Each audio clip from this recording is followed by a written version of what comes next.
Hola colega, bienvenido, bienvenida a mi canal. Hoy tengo un invitado verdaderamente especial. Nos acompaña Joaquín Leguía, director de ANIA, organización reconocida por su enfoque innovador y por impulsar una sostenibilidad que nace desde la creatividad, la comunidad y el pensamiento fuera de la caja. En esta entrevista, Joaquín nos comparte su experiencia liderando una organización que rompe los moldes tradicionales, que apuesta por nuevas formas de educación ambiental, participación y conexión con la naturaleza. Sus ideas, aprendizajes y visión prometen inspirar a quienes buscan transformar el impacto de sus organizaciones y de sus proyectos. Si este contenido te genera valor, te invito a que le des like y sobre todo puedas suscribirte a mi canal para no perderte las próximas entrevistas y recursos.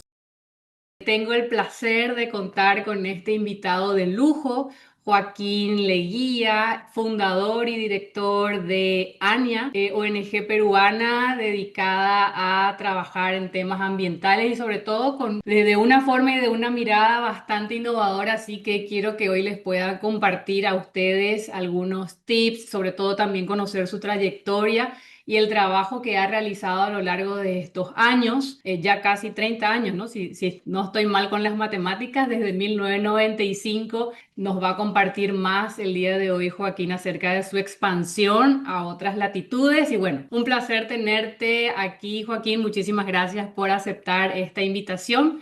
Y bueno, la idea es que podamos tener una conversación amena, una conversación relajada y sobre todo poder reflexionar acerca de cómo poder transformar liderazgos en organizaciones sociales, teniendo en cuenta también estos tiempos complejos y sobre todo también poder ver y poder conocer la experiencia de cómo Ania ha navegado estas aguas, sostener y mantenerse a flote y sobre todo proyectar un crecimiento institucional. Así que bienvenido, Joaquín. Muchas gracias, Diana. Es un gusto grande y bueno, prepárense porque de repente voy a decir cosas que no es las que esperan, pero son las que nos han llevado a donde estamos después de 30 años.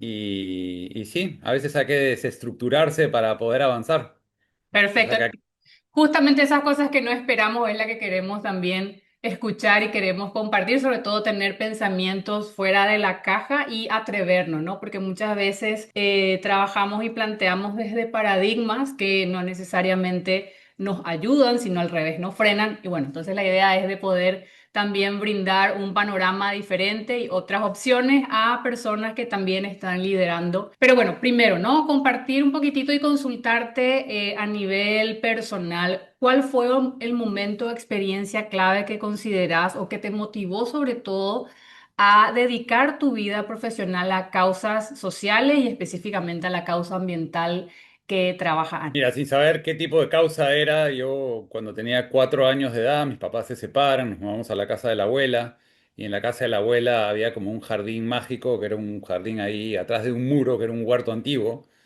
Y en mi exploración con mi hermano Augusto, que en ese momento tenía 6, él tiene habilidades especiales, entramos por este nuevo mundo, abrimos un portón y de repente encontré una selva. Yo me sentía que era Tarzán cuando tenía 4 años y dije, wow. Y para hacerla corta, ese lugar rápidamente se convierte en un refugio para los dos, pero yo puedo hablar por mi lado, especialmente para mí. Es un lugar que me da seguridad. Tenía mis escondites favoritos y nunca nadie me encontraba.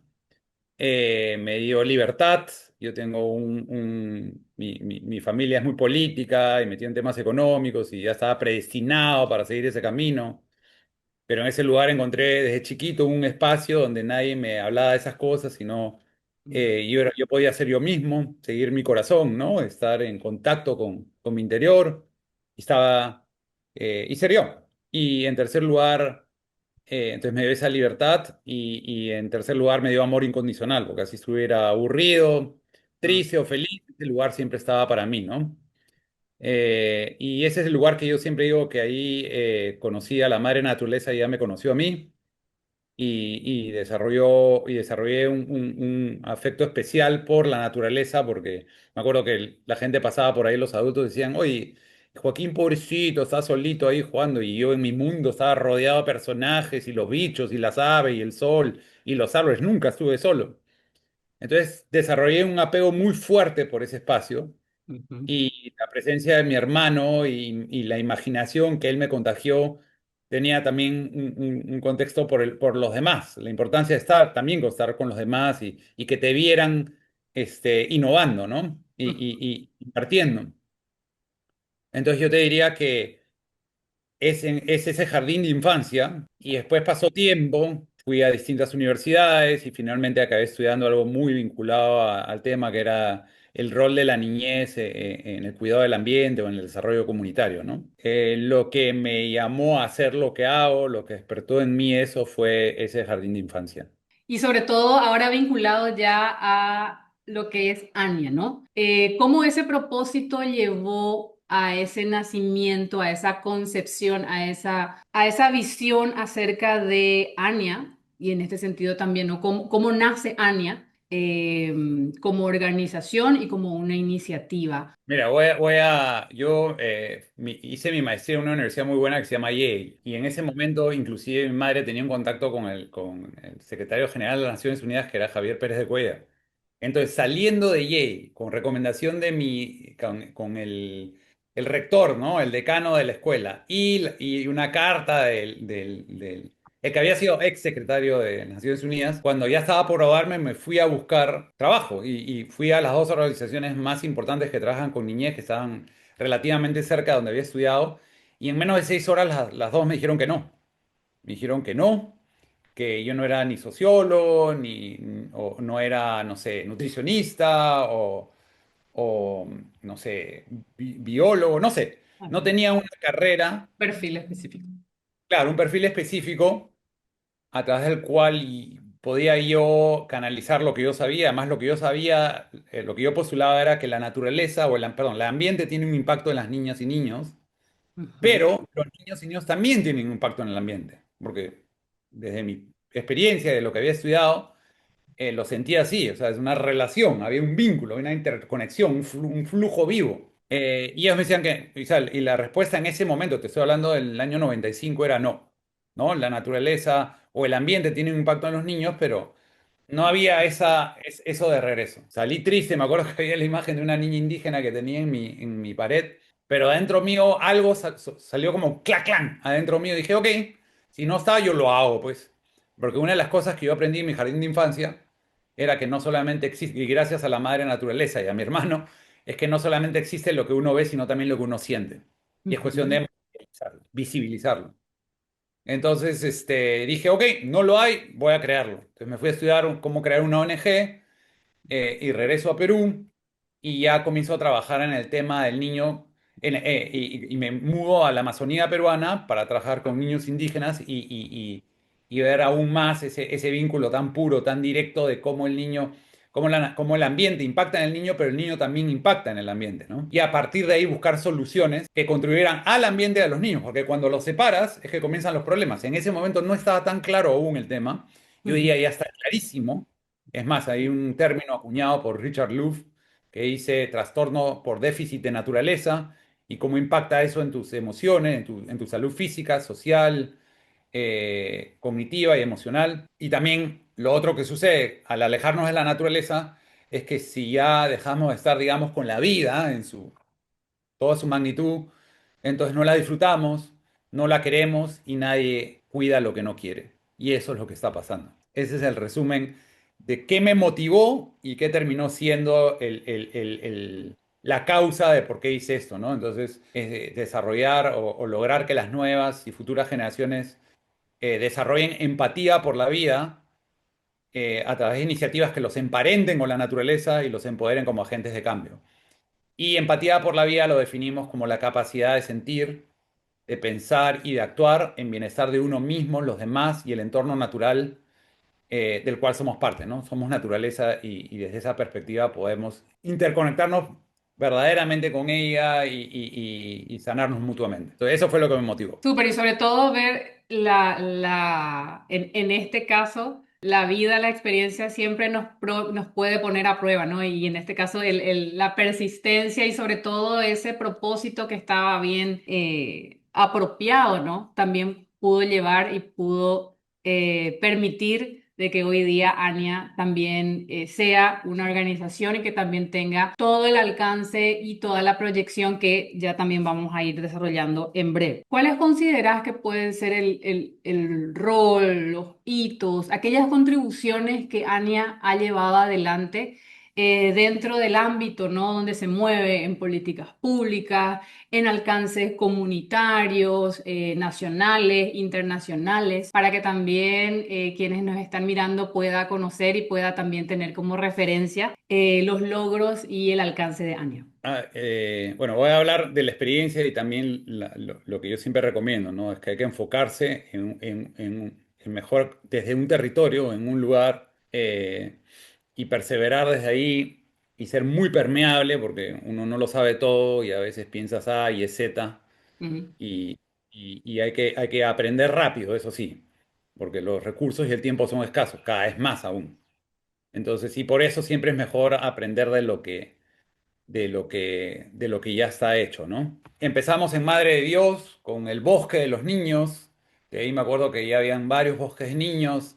Llego a Lima, que es la capital, me invitan a lo que iba a ser el Ministerio del Ambiente a hacer una exposición, yo medio nervioso, no sé si contarlo. Y el que era el ministro del Ambiente que lo conocía me dijo, no, no, vas a contarlo. Entonces me paré ahí y hablé del bosque de los niños, y ahí la gente como se paró, levantaba la mano, y muy lindo, y comenzaron a decir, "Oye, pero también podemos hacer el Valle de los Niños, y podemos hacer la Lagunita de los Niños", y yo, ¿no? Ok. Entonces, ahí evoluciona y se llama Tini, Tierra de Niñas, Niños y Jóvenes.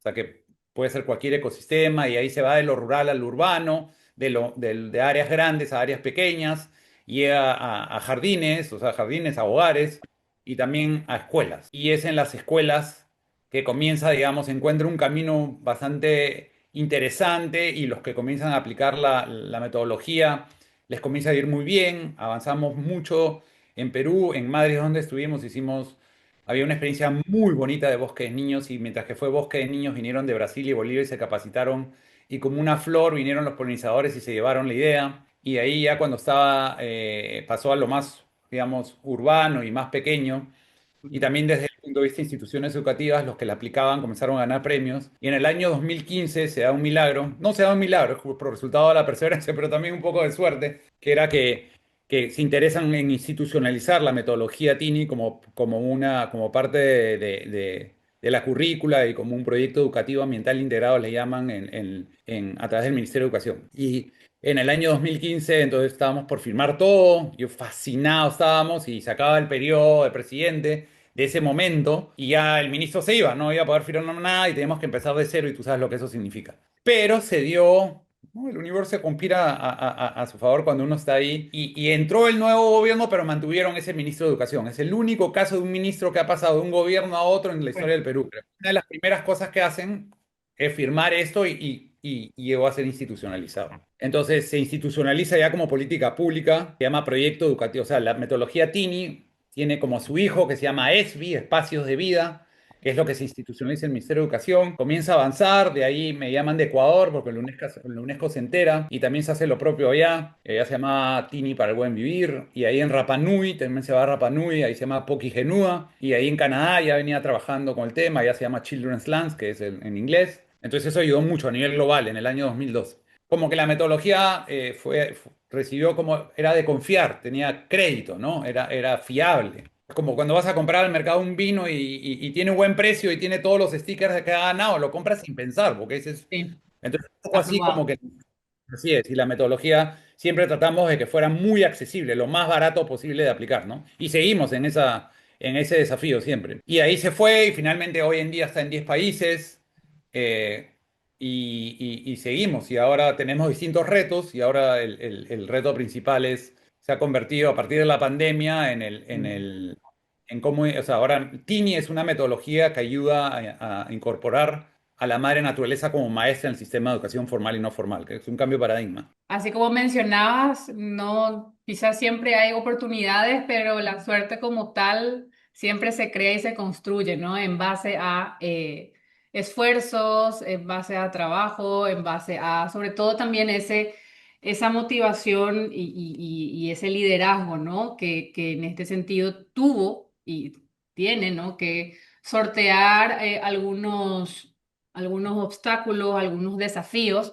Y en ese sentido, atendiendo ya, ¿no? Todo lo que lo que compartiste y todos los alcances y toda esa escala, y si están en esa situación, ¿no? De tener una iniciativa, de querer escalarla y de querer sostenerla, ¿cuáles consideras hoy día de que podrían ser mayor desafío que las ONGs o las organizaciones sociales cuentan, ¿no?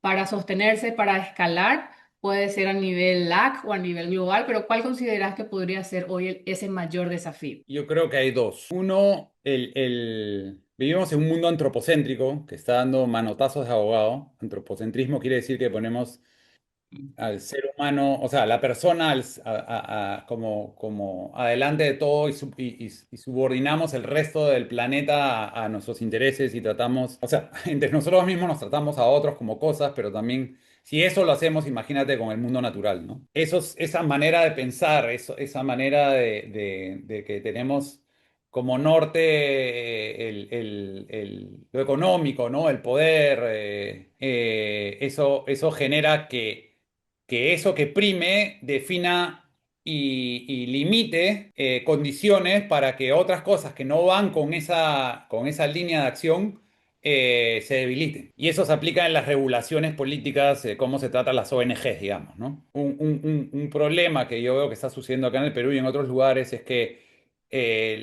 la política, o sea, lo económico y lo político acaba regulando finalmente las posibilidades y limitaciones de las ONGs, intencionada para que las que van en contra, no tienen que ir en contra, pero las que no concuerden, porque no es ir en contra, es a veces decir, oye, esto está mal, vamos todos juntos para otro lado, no es ir en contra, ¿me entiendes? Y dicen, no, no está bien así, y les pruebo por qué, tenemos que ir para otro lado, entonces la silencian y las limitan de unas maneras. Entonces, ese yo te diría que es un obstáculo grande. El otro obstáculo interno es que muchas ONGs están mal estructuradas, eh, están mal intencionadas, buscan otra cosa y se disfrazan de ser ONGs, y otras que empezaron bien llegan a un punto de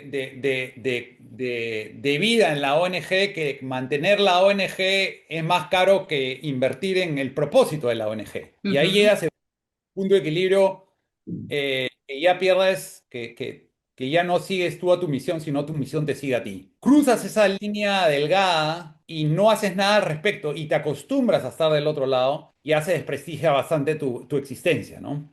Y comienzas a tomar decisiones muy inadecuadas. Entonces, yo te diría que en resumen es la regulación política económica para intereses específicos que no tienen que ver con lo que es mejor para la vida. Y por otro lado, eso es lo externo. Y lo interno es que el descrédito que nosotros mismos construimos por cómo manejamos y cuando perdemos ese enfoque de que seguir nuestra misión y no que nuestra misión nos siga a nosotros. Dando la vuelta a la pregunta anterior, ¿no? Si se pudiera invertir, ¿no? Si se pudiera apostar, generar un cambio o una transformación estructural que pueda habilitar o que pueda amplificar el impacto social de las ONG o de grupos, movimientos sociales, ¿cuál consideras que necesitaría ser o hacia dónde se tendría que enfocar, ¿no? Ese cambio, esa transformación o esa inversión? No sé si te voy a responder como quisieras, pero Mm.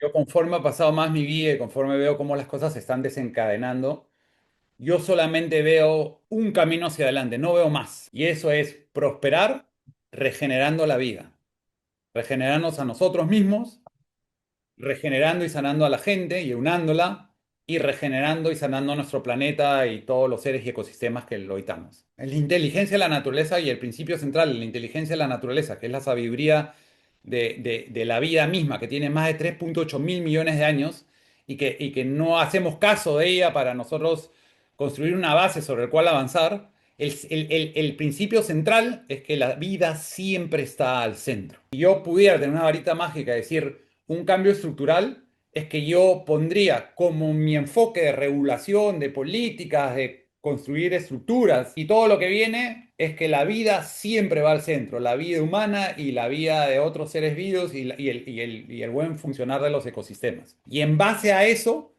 yo definiría una estructura de qué cosas van y qué cosas no van. Ahora, si me dices cosas específicas en el Perú, yo te diría, bueno, que en la deducción de impuestos también incluyan no solamente lo de educación, sino el tema ambiental, sobre todo en el contexto que estamos. De que yo sepa, si eres una ONG que trabaja en temas ambiental, no te deducen de impuestos. Pero si tienes la vida al centro, ya lo primero que haces con la educación, que es el siguiente pilar, son dos los pilares fundamentales, el ambiente para mí y la educación para crear un mundo sostenible regenerativo, ¿no? Y ya de adentro, yo siempre hablo de lo de afuera que no controlamos, pero lo de adentro es que Sí. las organizaciones tienen que ser multifuncionales. Tienes que aprender a hacer con poco, tienes que aprender a hacer un poco de todo, bien claro cuál es tu propósito. O sea, el propósito para mí, la especie humana, hemos venido todos a prosperar regenerando la vida. Pero de entre ese gran propósito, ¿cuál es tu pedazo de rompecabezas? Porque todos tenemos un pedazo de rompecabezas, por eso hemos venido, tenemos una pieza, no somos el rompecabezas. ¿Me entiendes? Somos un pedacito de rompecabezas, hay que identificarlo, pero hay que ponerlo en el tablero, porque muchos no lo identificamos, no lo pulimos y no lo ponemos. Y una vez que lo pongas, hay que ayudar a los otros a que los pongan alrededor nuestro, porque nuestro piecita sola ahí tampoco no va a hacer mucho. Me encantó y sobre todo también estoy tomando nota de lo que mencionaste. Creo que también un cambio estructural que se puede controlar o que podemos hacer esfuerzos que nos puedan brindar mayores oportunidades. También podemos internamente con nuestras organizaciones o nuestros grupos prosperar y también regenerar nuestras formas de gestión, acciones, sobre todo también con miras a que se pueda uno adaptar y poder volverse multifuncional y sobre todo sin perder de vista ese propósito, ¿no? Que quizás puede uno ir variando las formas en las cuales puede ir cumpliendo, pero ese propósito como tal se mantiene, ¿no? Y la idea es que eso se sostenga y cada vez pueda tener un alcance mayor. Buenísimo. Sobre todo es como el viento que empuja la vela del barco, ¿no? Porque si no, de repente navegamos, pero no sabemos cómo o a dónde llegar. ¿Alguna recomendación que podrías dar acerca de un libro, una persona, una autoridad que haya influido y sobre todo que te haya marcado profundamente que pudieras recomendar, sobre todo para poder trabajar dentro de este sector y generar cambios sociales? Hay tres personajes para mí que todos bastante mayores de edad, una persona se acaba de ir y los que o sea, si te escucharan la gente que me conoce haciendo la pregunta ya saben lo que voy a responder, ¿no?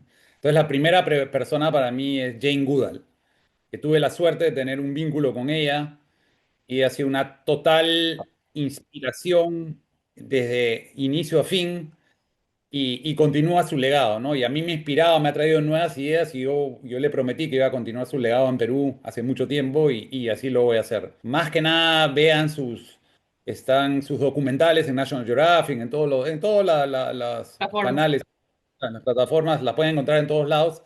Mírenla, escúchenla profundamente y tiene un montón, también tiene en Instagram y todas sus redes sociales, hay un montón de cosas de ella. Segundo, yo diría que de manera muy puntual fue un tipo que se llamaba James Lovelock, otro inglés, que tiene la teoría de Gaia, que el planeta es un ser, es un tejido de vida, es como un ser vivo que se autorregula. Y él escribió dos cosas que a mí me llamaron muchísimo la atención. Uno, que él ya hablaba hace 15 años de que era un momento de sustainable retreat. Teníamos que retroceder sosteniblemente para girar y poder encaminarnos hacia un mundo más sostenible y regenerativo. Y un ejemplo de eso que yo buscaba, ¿no? ¿Cómo puedo, cuando hablo de eso, es Dunkirk, que es en la Guerra Mundial, cómo son, los alemanes tenían rodeados a los ingleses y a los franceses y los iban a aniquilar y salieron las barquitas de Inglaterra, los botecitos de pescadores, miles a rescatarlos y los rescataron, ¿no? Entonces es un buen ejemplo y fue un éxito y eso les dio un impulso, fue como un paso para atrás para ir hacia adelante, ¿no? Entonces necesitamos eso. Lo otro que me llamó mucho la atención es que él en su libro escribía, si él tuviera la varita mágica, él hubiera distribuido Inglaterra en tres áreas. El área industrial, infraestructura, casas, todo eso, un tercio. El otro tercio, agricultura orgánica, intensiva, bien desarrollada. Y el tercero, vida silvestre. Y eso me inspiró a mí con otra persona más a por qué las tierras de niños se separan en tercios. Porque en Latini la Sí. idea es que haces cosas buenas para ti, que incluye tus emociones, tu cuerpo, tu mente, para los demás, que son quienes vemos, quienes no vemos y quienes queremos. Y el tercer tercio es para el mundo natural, el aire, el agua, el suelo, las plantas, animales y hongos. Y la última persona, que es la que está viva, los dos anteriores ya se murieron, ella de 91, él de 105 años, y eso te dice como que la gente que tiene propósito, la tiene clara, vive. El otro se llama Oren Lyons, que tiene también creo que cerca de 90 años, es un líder Onondaga de Six Nations en Canadá. Es fascinante escucharlo, fascinante. Le preguntan, ¿y dónde estamos los seres humanos? Y él responde, el ser humano estamos en algún lugar entre la hormiga y la montaña. Entonces todo te lo habla así. Te quedas así y te hace pensar y pensar. Y todo lo que habla no viene de acá, viene de todo o sea, tiene una manera diferente de ver el mundo, muy coherente como Jane también la tenía. Cuando ves que hablan tan articuladamente, de una manera natural, es que la vieron, la tienen Sí. clarísima, clarísima. Y no importa qué pase a su alrededor, mantienen clara su visión, ¿no? Y lo manifiestan así de claro, ¿no? Y el último, mírenlo, tú también, Dianita, mírala, Oran Lyons. Maravilloso lo que tiene que decir él. Se vive, no es solamente algo que uno lo piensa o lo trabaja en ciertos momentos, sino que es algo que se vive y eso también genera, se siente y eso también convoca, ¿no? Para poder conectar, para poder escalar y sobre todo para poder sostener. Buenísimo. Ahora, si pasamos un poquitito más a la parte de cómo llevar a la práctica ese negocio, no negocio, ese propósito de forma sostenible, ¿no? A través de una organización, en este caso una ONG, pero también pueden ser unos grupos, unos movimientos sociales que tengan un impacto y que busquen una transformación. En este caso, para poder mantener y sobre todo poder expandir, escalar, ¿qué tipo de liderazgos consideras que se necesitan y que tendríamos que aplicar, que tendríamos que investigar? Tendríamos que conocer más y aplicar eso a nuestras organizaciones. El liderazgo, para mí, el liderazgo central está en la vida, en mirar a la vida y ver cómo ha sobrevivido, cómo ha evolucionado, cómo se ha diversificado y cómo sigue avanzando a pesar de 3,8 mil millones de años que han pasado desde que se inició. Entonces, y a eso hoy día no lo vas a haber escuchado, pero lo vas a escuchar pronto, es la inteligencia de la naturaleza. Así como la inteligencia artificial, hay la inteligencia de la naturaleza. Somos un poco miopes cuando buscamos liderazgo, nos enfocamos solamente en el ser humano con esta mirada antropocéntrica, pero el ser Ya. humano empezó hace solamente 300.000 años y la vida tiene 3,8 mil millones de años. Alguien puso eso en un calendario si toda la vida existiera en un año y el ser humano aparece el 31 de diciembre a las 11 de la noche con 24 minutos. O sea, somos nuevos, nuevos, nuevos.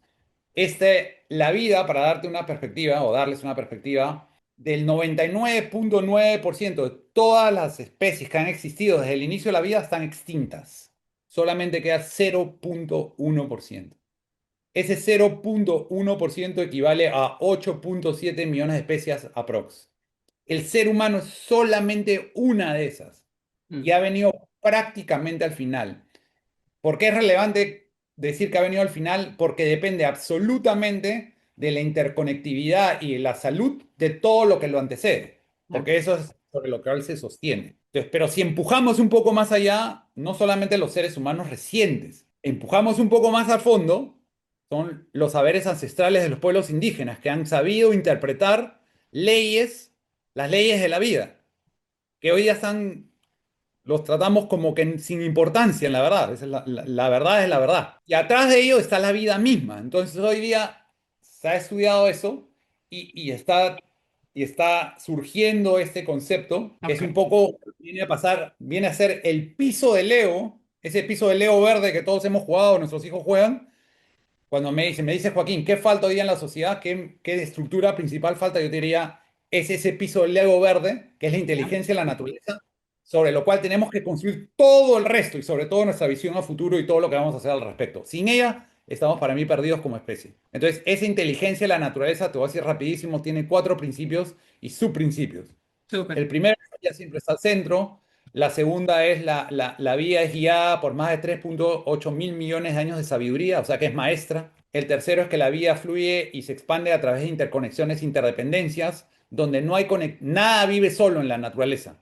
Entonces, si no puedes conectar con otros y nutrir eso, no va a fluir las cosas. La vida se va a sostener. Y la cuarta es que la vida se nutre, adopta características que la nutren y regeneran. Y esas características son cuatro, y ahí termino. Uno es que es auténtica. Dos, que es eficiente. Yo que hablaba de la multifuncionalidad. La multifuncionalidad es una de las características, o sea, uno de los subcomponentes de la eficiencia. Tres, es resiliente. Sí. Sabe muy bien cómo adaptarse. Si tú crees que todo va a ser igual y no construyes una estructura flexible, que innova, que se adapta rápidamente, entonces prepárate porque no va a salir muy lejos. Y más en estos tiempos de mayor incertidumbre, con toda la tecnología que está viendo por un lado y que hemos llevado a un punto de quiebre en nuestra relación con los ecosistemas y cómo el mundo está respondiendo diciendo, oye, hasta acá llegaron los seres humanos. O se alinean o van a comenzar a sufrir. Entonces estamos justo, o sea, estamos en ese vértice entre esas dos cosas que generan un panorama de que o podemos hacerla o no la vamos a hacer para nada, ¿no? Por eso te decía que iba a responder cosas que de repente no esperé.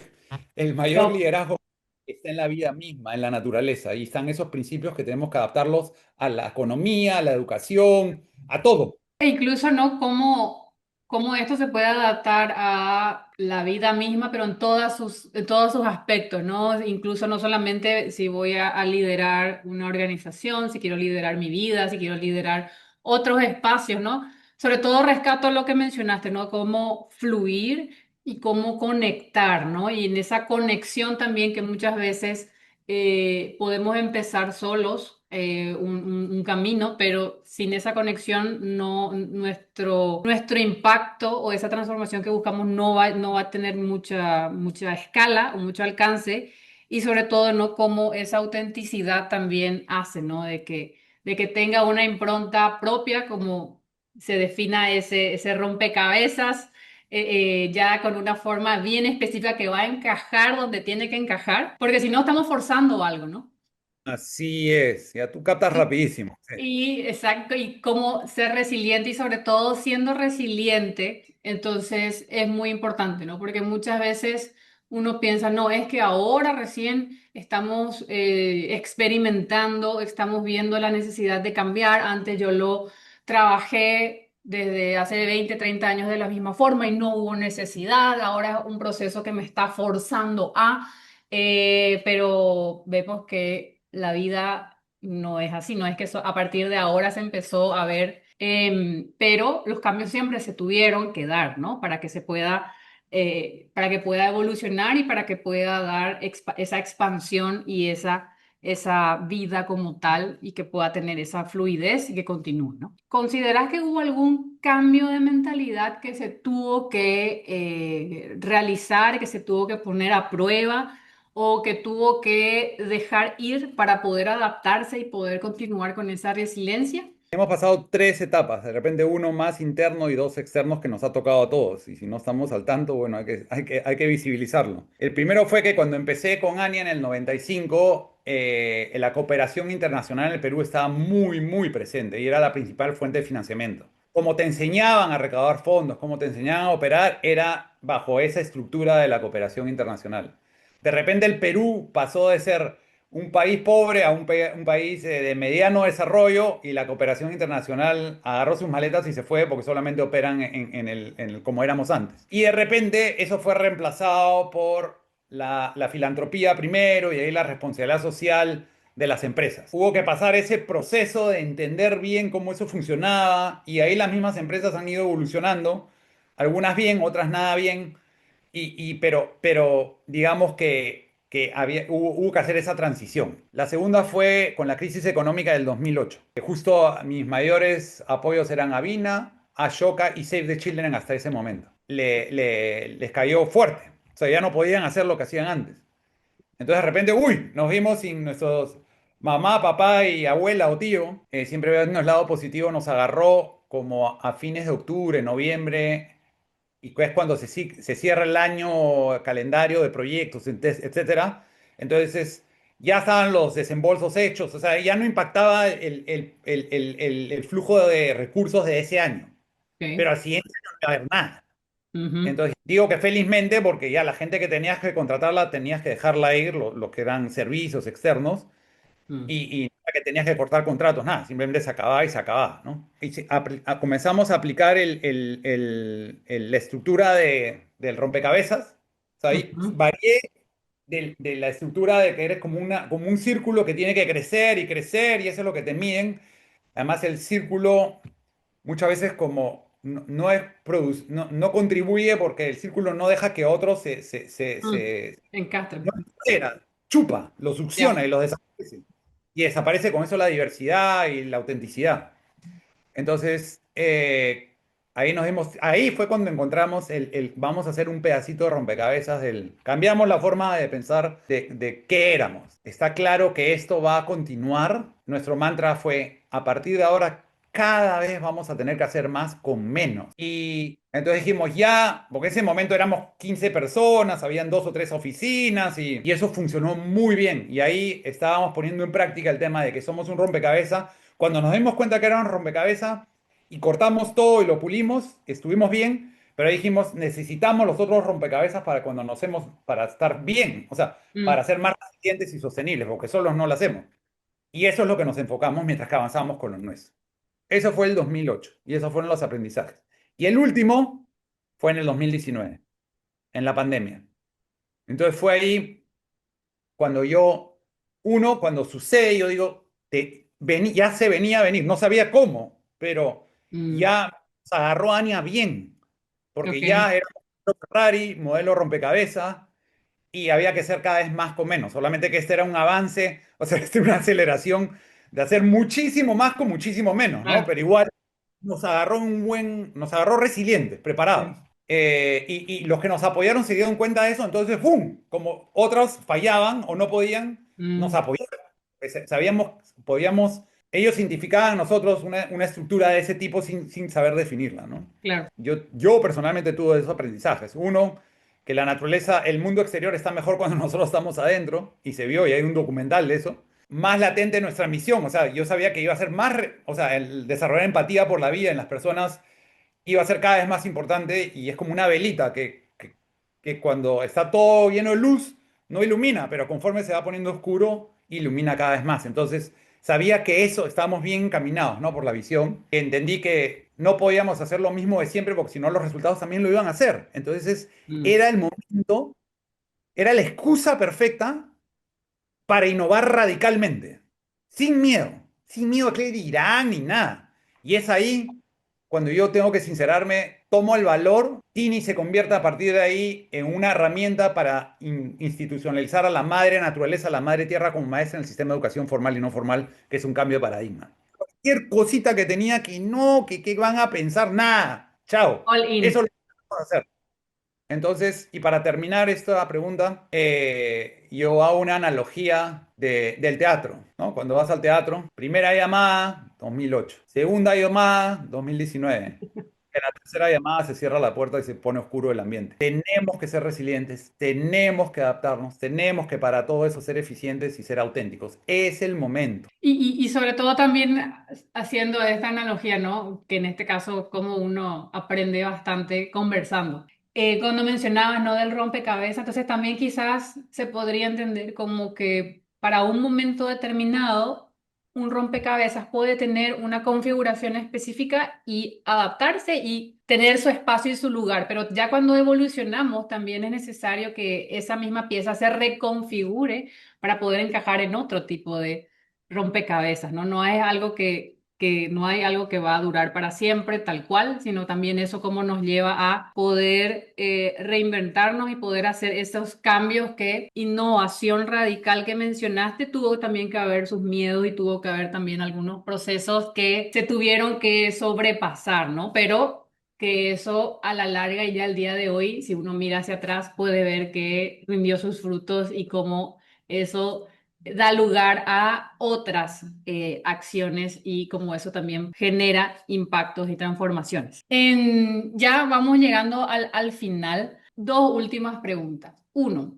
si hoy tuvieras que empezar una nueva iniciativa, una nueva ONG o reinventarías Ania, ¿qué harías diferente, ¿no? Con todo ese ya bagaje, con todo ese aprendizaje, ese camino recorrido, ¿hay algo que harías diferente si hoy empezaras de nuevo o si hoy reinventaras completamente año?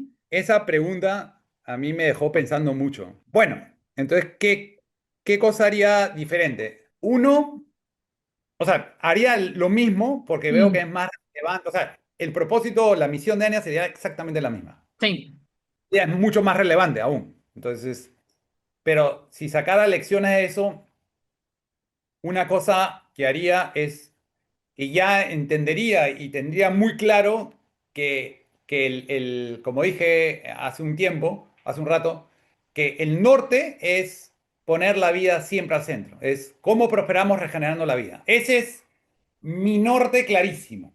Y pase lo que se hayan tormentas, nos nieguen, nos ignoren, no haya plata, no me importa. Ese es el norte. Segundo, el súper. segundo es que, así como lo hicimos en su momento, y yo lo volvería a hacer, es que hay que encontrar un tema que sea relevante y urgente. No es que, me provoca hacer esto. No. Ese es el norte, ¿no? Estamos acá, acá queremos ir y acá estamos, ¿no es cierto? Sí. Entonces, ¿qué tema con qué tema que tú tienes cierta experiencia vas a adoptar? Y ese tema tiene que ser un tema real, relevante y urgente, porque ahora hay un montón de cosas que son urgentes. De ahí, una vez que identificas eso, lo que no había en mi momento y ahora sí hay la oportunidad, o sea, hay las herramientas para visibilizar ese problema que antes no había. Entonces, a veces no sabemos cuál es la solución porque estamos pensando dentro del cuadrado y la solución está fuera. Sí. Entonces, ahora es importantísimo para mí trabajar en visibilizar activamente el problema que tú vas a entender y que has identificado, ¿no? Para avanzar en este propósito mayor. Eso sería el tercer punto. De ahí el cuarto es que una vez que ya has identificado o sea, ya tienes claro tu propósito, ya sabes el tema, ya visibilizaste cómo el problema y cómo ese tema es tan importante, es desarrollar la metodología que te va a permitir lograr ese cambio para avanzar en lo que estás definiendo que vas a hacer.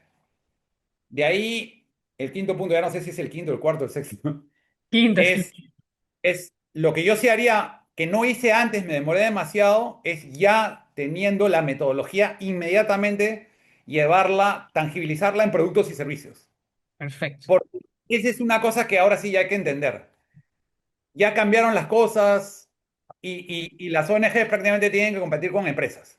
Sí. Entonces, tienes que tener productos y servicios diferenciados y que te ayuden a resolver, o sea, que te permitan tener impacto a través del tema que has decidido emprender.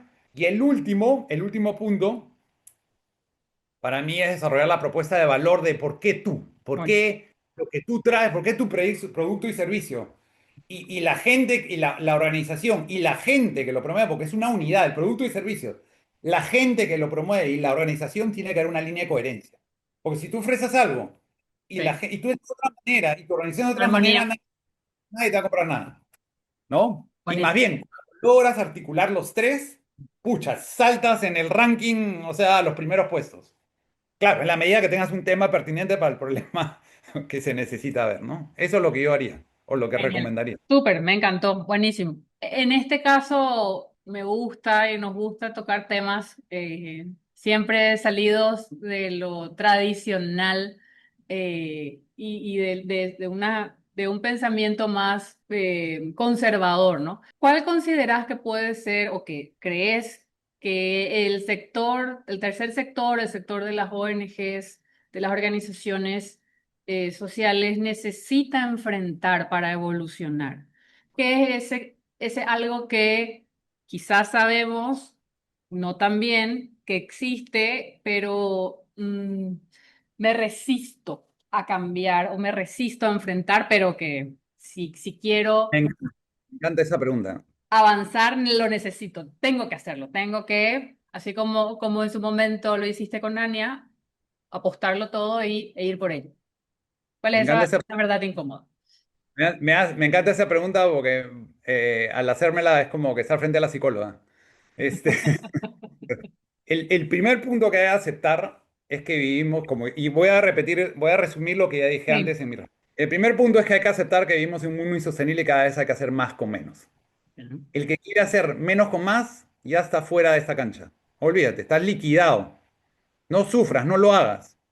Entonces, va a ganar, o sea, va no ganar, pero va a avanzar más, porque no hay que Ujú. desacreditar el que llega, avanza y que tiene que salir de la cancha, pero lo que avanzó, otros lo toman y siguen. Pero vas a avanzar más si logras en tu estrategia hacer mucho más con mucho menos. ¿Ya? Ese es un... y tienes que entender eso profundamente, porque eso implica tu vida personal también. Entonces, no cualquiera, o sea, si vas a hacer un Navy SEAL, no cualquiera es un Navy SEAL. Sí. Si quieres una ONG y avanzar lo que tú quieres avanzar definitivamente, tienes que tener músculo, tienes que tener ciertas capacidades que te van a permitir avanzar. Y te digo una simple, en mi organización, la mayoría de las chicas que trabajan conmigo pueden hacer otros trabajos. No es una cosa tradicional Sí, por falta de totalmente. ley y todas cosas estructurales, pero hay cositas que puedes hacer en tus tiempos libres porque no son esclavos de la ONG y es una estructura diferente que tenemos nosotros, que es mucho más orgánica y va con los principios de la naturaleza, que hay que ser multifuncional. Ese es un tip, por ejemplo, ¿no? Entonces, esa es una primera cosa. Una segunda cosa es lo que yo he hablado, que poco a poco, sin darnos cuenta, pero ya nos dimos cuenta, es que lo que hemos logrado es adoptar esas características que nos nutren y regeneran, como la vida misma. No nos maquillamos para uno y nos desmaquillamos para otro, somos quienes somos y siempre tratar de ser alegres, optimistas, pero realistas. Y si Perfecto, no, buenísimo. o sea, no cambiamos nuestra cara porque nos dicen, ahora ese tema con financiamiento, ya todos por allá. Puede ser como parte de la estrategia. Doy un ejemplo. El cambio climático. El cambio climático es un problema de nueve que está habiendo, uno de nueve, pero todo va hacia eso y eso es muy reduccionista. Si ponemos todo, pero entonces la estrategia es ya, entro por la puerta de cambio climático para tratar Ya. los otros nueve temas. Entonces ahí está bien. Pero es una estrategia, no es algo que Así es, tienes cambia que... o transforma el propósito de Anya, ¿no? Es un reto. Exactamente. Entonces, yo recomiendo ser auténticos, Ya. ser eficientes, ser resilientes y tener la capacidad de adaptarnos, ¿no? En un mundo donde vivimos en un no equilibrio, porque la naturaleza no vive en un no equilibrio. Y un ejemplo muy bueno que muchos de ustedes se pueden relacionar es el surfer. El surfer viene la ola, es un Ujú. desequilibrio total, y la que le sigue es otra, no es un calco de la primera. Se Claro. mueve. Es más, cuando hay como Chicama, las playas que revientan muy parecido, ya el hecho de navegar una ola con una tablita y el equilibrio que tienes que tener, eso es uno de los principios de la vida, es ese, ¿no? Es que vivimos en el desequilibrio y eso es lo normal. Entonces todo el tiempo estamos en un ajuste para aquí y para allá. A veces son macros, a veces son micros. Entonces, esa sería mi segunda recomendación. Sean auténticos, sean eficientes, sean resilientes y sepan cómo adaptarse. El tercero, porque si no, no van a sobrevivir. Y el tercero es que todo tiene un fin. La vida eterna no es así. Yo aspiro a que Anya desaparezca, Claro. no, no porque nos cae una bomba o no deja de funcionar. Yo aspiro a que Anya desaparezca porque lo que buscamos hacer ya Sí. fue institucionalizado. Ahora sé que es un poco utópico, pero estamos logrando algunas cosas. Entonces, yo le preguntaba a mi esposa, que ella es neuropediatra y trabaja en un hospital público en el Perú, y los casos que vieran eran locos. Entonces, atendías uno y venían otros y era peor. Y yo decía, pero ¿cómo tienes esperanza con eso? Y me dice, son micro logros. Sí. Entonces, yo logro uno, proceso, lo logramos, vamos con el siguiente. Entonces, con nuestros objetivos y yo como que internamente y lo que trato de manifestar es, avanzamos peldaño por peldaño. No vamos a saltar hasta arriba o la caída sería terrible. Mm. Avanzas un peldaño y si ya lograste eso, celébralo. Y con eso termino. Buenísimo.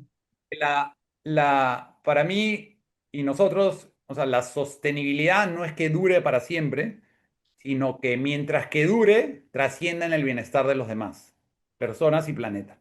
Eso es. ¿Ya? Genial, me encantó, buenísimo. Bastante verdades Creo que no todas son incómodas, pero sí quizás llevan bastantes reflexiones y bueno, sobre todo poder proyectar y poder definir acciones que vayan en ese sentido para que se pueda ver los resultados finales. ¿Cuáles son las proyecciones de Ania para el 2026 y en adelante? ¿Hacia dónde va? ¿Dónde va a caminar ahora? ¿Y hacia dónde va a enfocar sus esfuerzos y sus acciones? Mira, me encanta también tu pregunta porque es muy relevante. Acabo de estar con un empresario que justo prospera regenerando la vida muy bien, es uno de los poquísimos, y estuvimos juntos en un viaje de 3 días por los bosques con los niños, etcétera. Y él me dijo, y él que es uno de los mejores, me dice, nosotros con nuestra organización tenemos una planificación cada 2 años. Nosotros buscamos a través de la metodología Tini que la madre naturaleza sea cada vez más reconocida como maestra. Hemos tenido un avance muy lindo. Una de las razones por las cuales me fui a Costa Rica es la que en la Universidad Nacional de Costa Rica es la primera, por lo menos en el continente americano, en institucionalizar en la carrera de educación para los futuros docentes a la madre naturaleza, a la madre tierra como maestra. Entonces, todos los futuros educadores van a salir sabiendo cómo trabajar con ella, cómo usar la inteligencia de la naturaleza y capacitar y enseñársela a sus estudiantes y también que sepan cómo criar la vida y todo lo que lleva a desarrollar empatía por la vida. Entonces, ese es un golazo porque eso es lo que nosotros buscamos. Cada acción que desarrollamos, la idea es que después pueda ser un referente para que se replique rápidamente, porque tiempo y recursos no hay. Entonces, estamos consolidando eso. Espero que en el 2026 ya esté consolidado y que a ellos ya puedan capacitar a otras universidades e institutos pedagógicos cómo hacer lo mismo, por lo menos en Que se vaya escalando. Perfecto. también tenemos otra que es, o sea, aparte de lo que, o sea, como parte de lo que hacemos, es que haya zonas de vínculo, es la metodología tímida adaptada a la zona, a las áreas naturales protegidas, como una zonificación para los niños y jóvenes, y que cambie el concepto que ellos no están que ellos no, o sea, que el área natural no está siendo protegida de ellos, sino más bien que el área natural los protege a ellos. Entonces cambia totalmente la energía, ¿no? Totalmente. Entonces, es otra, pero todo apunta a lo mismo, ¿no? Genial. Entonces, bueno, ya están quizás no completamente definidas, pero hay una hoja de ruta que van a seguir para este corto plazo. Así que, bueno, con eso quería agradecerte nuevamente por esta conversación que ha sido bastante enriquecedora de cómo poder también no solamente hablar de temas de gestión o con conceptos aburridos, duros, específicos tradicionales y cómo también poder tener esta visión más orgánica, más expansiva, cómo vincularlo a la vida misma, a la naturaleza, reconocer toda su inteligencia y cómo eso adaptarlo y poder también traerlo al día a día, que no eso quede solamente como un concepto abstracto al cual uno no se puede relacionar o no lo puede aplicar a su cotidianeidad, sino que como eso también permite, ¿no? Permear al interior de cómo uno puede trabajar una causa social, cómo uno puede evolucionar, expandir y sobre todo ir apuntando, ¿no? hacia ese propósito para unos pocos, sino también para el mundo entero. Así que muchísimas gracias, Joaquín. Espero poder tener más adelante otras entrevistas porque estoy seguro de que eso se puede ampliar y se puede ir profundizando muchísimo más. Y bueno, también compartirles que en la descripción de este video voy a colocar las redes de Ania para que puedan visitar la página web, para que puedan conocer cuáles son esos productos, esos servicios, ponerse en contacto también con Joaquín y con su equipo y también con eso se pueda ir generando más conexiones y podamos ir creciendo juntos y juntas. Muchísimas gracias, Joaquín. Un gusto, Diana, y en 2 años nos volvemos a ver para ver cómo avanzamos. Cómo fluimos y cómo evolucionamos. Sí. Muchísimas gracias.